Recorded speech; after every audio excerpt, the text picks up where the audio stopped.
ఆవిడ బెత్తం పట్టని టీచర్, నటన నేర్చుకొని యాక్టర్. మనం మాట్లాడుతున్నాం Shrimati Geeta Bhaskar Dasyam. Hi ma'am. Hello Maha. మీరు టీచర్ గా చేస్తున్నారు కదా, సడన్ గా యాక్టింగ్ ఫీల్డ్ లోకి వచ్చారు.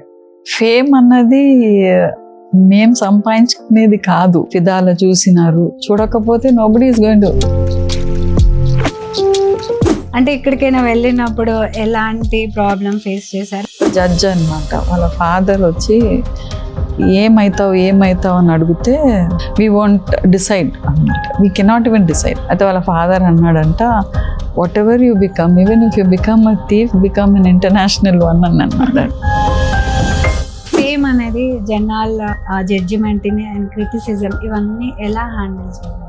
ఇప్పుడు నేను అక్కడి నుంచి ఇంకా సూసైడ్ అనే వరకు నాకు never run away from situation face చేయాలని అంటా, కానీ దెప్పి పొడవడానికి చాలా మంది ఉన్నారు అన్నమాట. తరుణ్ గారు ఎప్పుడైనా తన ఇట్లా క్రిటిసైజ్ చేసినప్పుడు మీతో షేర్ చేసుకున్నారు? చాలా వరకు వాడు కూడా చిన్నప్పుడు ఒబీస్ ఉండేది. అయితే ఆయన స్విమ్మింగ్ బాగా చేసేది.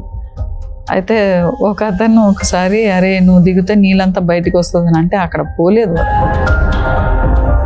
అట్లనే ఒక పొలిటీషియన్ ఇప్పుడు క్రికెట్ ఆడేటప్పుడు, ఇక చూడు నువ్వు సినిమా వరకు ఉండు, ఇటు రాకు.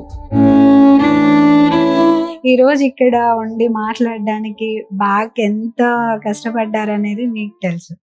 Either I win or I lose. I should know how to balance that equation. నేను విన్ అయినప్పుడు ఎట్లా తీసుకోవాలి, నేను లూజ్ అయినప్పుడు ఎట్లా తీసుకోవాలని, అది లైఫ్లో అట్లనే వాళ్ళకి అలవాటు అవుతుంది.